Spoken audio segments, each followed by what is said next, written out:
and welcome to Bosh TV. Now, it's Christmas time, so Merry Christmas, first of all. And loads of you have been sliding into our DMs and asking what we eat at Christmas and asking for just general advice on what they should eat for Christmas. That is really a great question, so we have decided to answer that in a video.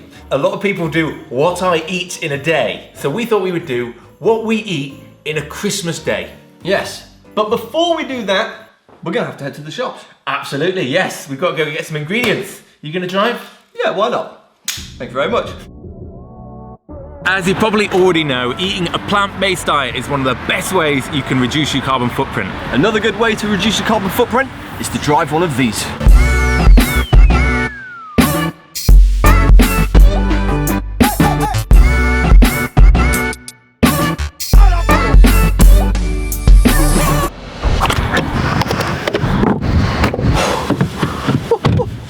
So the nice thing about driving this car, it's just so smooth, you know, super silent, really nice. Electric cars really are the one.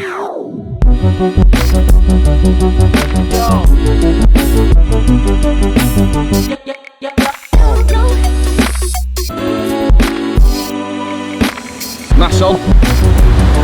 Let's go.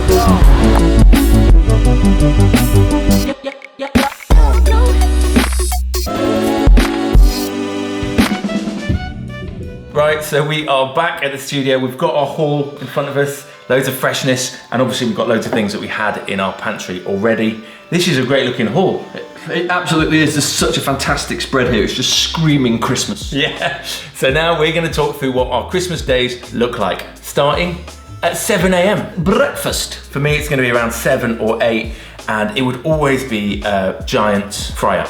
Oh, nice fry-up. Yes. So we'd have an English breakfast in my house. Would you have the same? I reckon yes. Yeah, you would. Yeah, I mean, if it wasn't going to be an English breakfast, it would be a vegan salmon and vegan cream cheese bagel. Nice. Okay, yeah, that's a good idea. The ingredients for the English breakfast. Over here, we've got our mushrooms, and that's going to make our delicious herby mushrooms. Then we've got the ingredients for our basil tomatoes. We have an aubergine bacon, which we would potentially make. Or if we were feeling lazy, we might just go for like, you know, a pre-made vegan bacon. Yes. Then we're gonna make our incredible scrambled tofu. So that is such a realistic alternative to scrambled egg. It tastes perfect. We use both firm tofu and silken tofu as well. And then get some good sausages in there. We have gone for Linda's. Mm-hmm. Linda's are good. For Linda. Yes. Or if you're feeling like, you know, flush with cash, you could go for the Beyond sausage. Next up, I would be adding our barbecue beans. So we're gonna make our own baked beans with cannellini beans and also some maple syrup,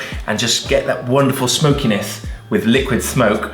And some toast, of course. You've got to get a bit of bread in there. But you know the secret ingredient that's missing from this breakfast? What is it? Well, it's under this hat over here. Shall we reveal? Oh, Santa Fanta. So you have that with a little bit of orange juice and then you're away, aren't you? There you go, Santa Fanta. And this is a vegan-friendly champagne, which is obviously a great thing. And that is our breakfast covered. It's a solid breakfast. It's a great breakfast. It is a solid breakfast. And then we might have a little walk in the countryside. Most of us would go for the walk, but the cook stays in the kitchen. Yeah, well, they'll need to, because there is a big lot to old dinner. And the first thing you have to really deal with is the construction of the mushroom Wellington.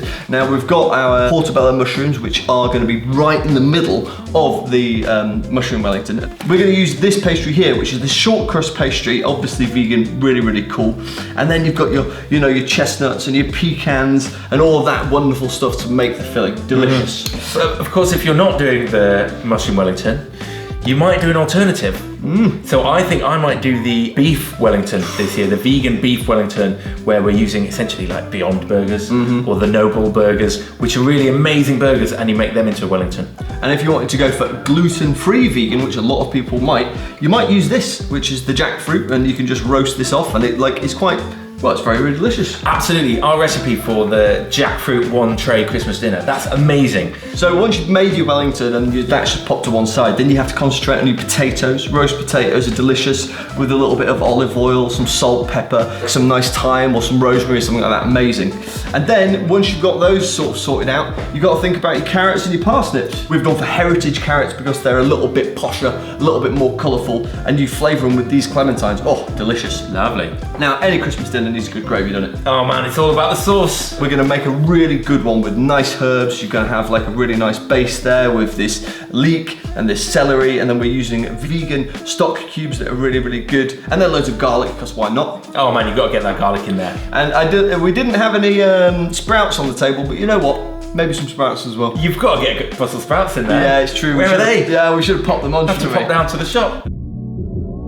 Oh, we've just been to 4. Oh well. We still haven't worked out what we're doing because it's 2020 and stuff's weird. But I will probably be cooking this year, so I'm going to get as much of mine done the day before as possible. That's I would really good ideally idea. like my Wellington done and my potatoes peeled, ready to go. If in fact all my mise en place done the day before, then you get the most time to spend with your family on Christmas Day. And well, it's like being kind to your future self. Exactly. Makes complete sense. And what are you gonna have for dessert, man? For dessert, which is going to come after that main. So let's say we start Christmas dinner at 3. Maybe we're eating that till 4. Yeah, at least 4:30. You know, tell rubbish jokes around the table. There's not mushroom left in that bowl. 5 o'clock, 6 o'clock, we might do some more gifts, and then we probably tuck into a nice dessert. Oh yeah. And the dessert that we would go for is a Yule log. Ooh, Yule logs are very, very good. So our Yule log is going to be made with some really high-grade dark chocolate, cocoa powder, of course, go for the high-quality stuff if you can find it, and some icing sugar to give you that lovely snow effect. Oh man, a Yule log is so, so good. And it's also good because you can have it immediately after you've had your Christmas dinner. But later on, if you're watching the film, you could have another slice. Yeah, totally. Or what you could have if you're watching that movie is a couple of extra little snacks, right? Yeah, a couple of bits and A bobs. bit more chocolate, Yeah. you know, or maybe some nice chocolate truffles, or whatever someone's gifted you in your stocking. That's what I'd be snacking in front of the movie. Now, not everybody has like the absolute sweet tooth. So some people, as they're watching that movie, might want something a little bit more savory in the form of a jackfruit turkey sandwich. Yes. Which, oh look at this stuff, man. You can make it fantastically tasty with the Bosch rub. Oh, it's all about that Bosch rub. Yeah, it is. In fact, interesting fact, that Bosch rub was literally designed around our jackfruit roast dinner flavors. So that rub is all you need on that jackfruit. And I think after all of that, you will have earned a very nice night's sleep. There you go. Good day. The perfect Christmas day. Yeah, so that is what we will be eating on our Christmas day. That was the first time that we've ever done one of these, isn't it? Absolutely. We've never done a what I eat in a day. So why not start with Christmas Day, the most important day of the year? Exactly. Now, if you have any specific plans for Christmas Day or any specific foods that you'll be eating, let us know what they are in the comment section below. Hit subscribe if you haven't already, and like if you like this video. We look forward to hearing your comments, and have a merry, merry Christmas. Yes, have a very good Christmas indeed, and we'll see you in 2021. Peace.